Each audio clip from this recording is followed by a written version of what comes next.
नमस्ते। आज चाहिँ म यहाँ भद्रकाली मन्दिर आइपुगेको छु आमाको दर्शन गर्नलाई। आमाको पनि दर्शन भयो अनि यहाँ पुजारी बुवासँग पनि दर्शन भयो। बुवा आमा हुनुहुँदो रहेछ है। आमा नमस्ते।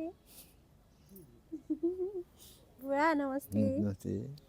यहाँ बुवासँग दर्शन भयो अनि पूजा पनि गराइदिनु भयो उहाँले हाम्रो है बुवा। बुवा चाहिँ नि कति दयालु मायालु हुनुहुँदो रहेछ।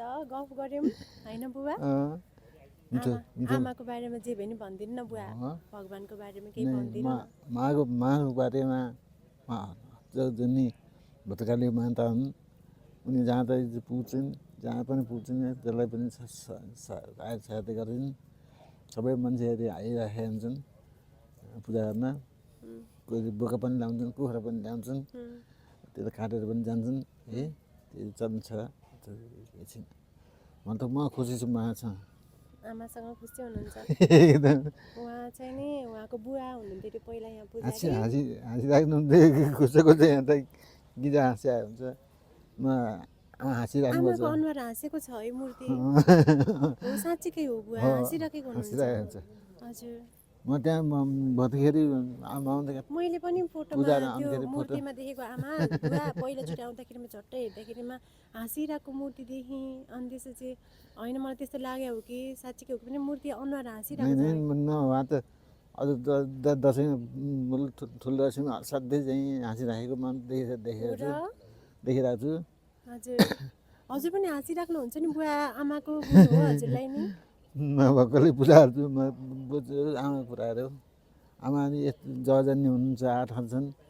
8 हात दिएर सकिन्न कहिले 8 हात दिनु ठिक छ। 8 हात हुनुहुन्छ आमाको। अनि एउटा हातले दिँदा त कति हुन्छ? 8वटा हातले दिँदाखेरि त धेरै हुन्छ होइन बुवा? धेरै भयो नि 3टा छोरा छन्।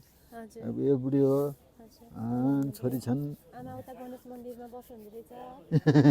आमा चिसो लागेको छैन? चप्पल नलाइ पूजा गर्नुहुन्छ?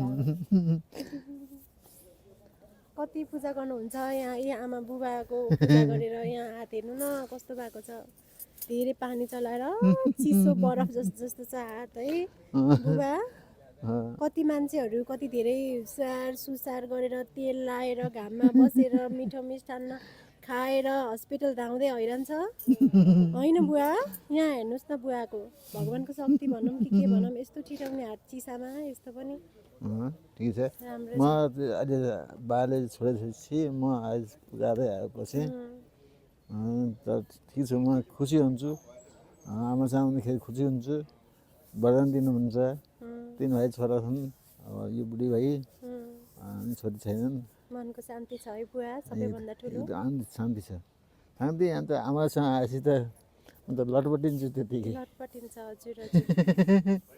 हामी त यहाँ मन्दिर आएपछि जाने मन लाग्दैन। नौदुर्गा चाहिँ नि उहाँले हाँसेकै त्यो गिर हाँसेकै देखिन्छ। खुसी हुन्छु। मसँग प्यारो हुनुहुन्छ भन्नुहुन्छ भन्थे। त्यसरी दसैँमा पनि यहाँ पूजाहरू हुन्छन्। तर काठमाडौँ धेरै हुन्थ्यो। मैले चन्दी पर्दै गएँ। त्यो बलि चाहिन्न मलाई। बलि चाहिँदैन भन्नुभएको छ? आवश्यक छैन।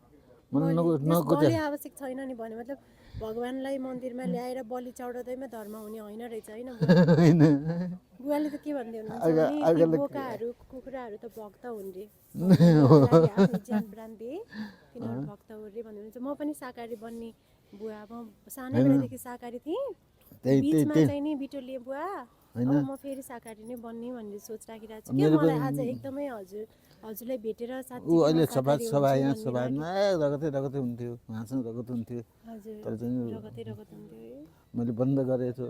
सबै पर्यावरणनुहोस् के नगर्नुहोस् के नगर्नुहोस् प्राणको रक्षा गर्नुहोस् भन्दै गर्छु। हामी त्यही चलिरहेको छ है हाम्रो छ। तर म 1 सालमा जन्मेको हो। हजुर 1 सालको हुनुहुन्छ। अहिलेसम्म बुढो भएको ऊ छैन। हाँसी बुढी हो। 3टा छोरा माया गर्नुहुन्छ हजुरलाई?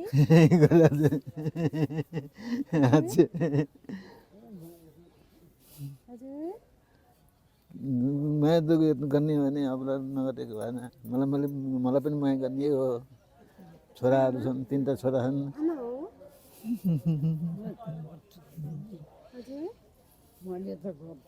आमाले त गर्नुहुन्छ अरे बुवा हजुरले आमाले त गर्नुहुन्छ अरे अब बुवाले नि गर्नुहुन्छ नि आमा अब माया प्रेमकै संसार हो के अरे नत्र सम्बन्ध कसरी टिक्छ त यत्रा वर्ष है बुवा 3टा छोरा पाइ 3टा छोरा राम्रो चाहिन्छ राम्रो एकदम यतै बुढी भइगएर अब त बुढी मनमा बुढी भइसक्यो आमा चाहिँ कति सालको नि थाहा छैन बुवा आमाभित्र भद्रकाली आमाको मूर्ति हेर्दै आमा हाँसिरहेको जस्तो मूर्तिहरू आउँछ नि त स्वरूप होइन बुवा पनि त्यस्तै आउँदो रहेछ क्या भगवान्को सेवा गर्दा गर्दा उहाँ पनि हाँसिराख्नु हुँदैछ मैले उहाँ हाँसेको देखेर एकदमै हुन्छ नि उहाँप्रति एकदमै जिज्ञासा लागेको सुन्दै जाँदा त मैले त छोरा थिएँ छोरीहरू थिए नातिनीहरू अहिले त मैले त धेरै मलाई छोरीको हस्को लाग्छ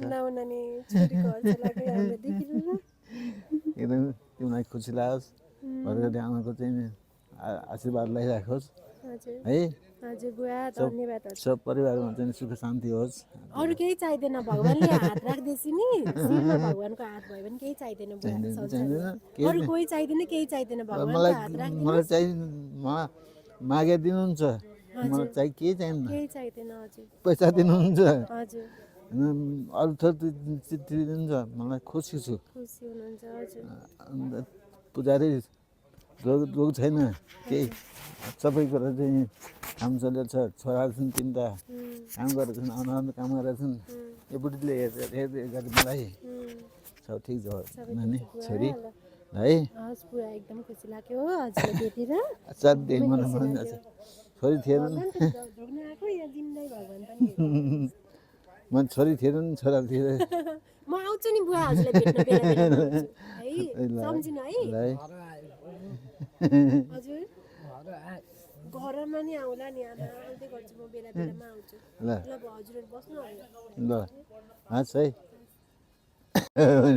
मायाले भेटियो रे छोरी थिएन नि भन्नुहुन्छ बुवालाई खुसी लाग्यो अरे हामीलाई भेटेर त्यति भन्दा सुन्दा नि आफूलाई नि कति खुसी लाग्यो हो नि भन्नु त आमाको सेवा गर्ने हजुरले भनेपछि हजुरले हाम्रो काम नि गरिदिनु भएको छ नि त आमाको सेवा त सबैले गर्नुपर्ने हो नि गर्नुपर्ने हो हजुरले हाम्रो काम नि गरिदिनु भएको छ लागिरहेको अझ पनि जय भद्रकाली आमा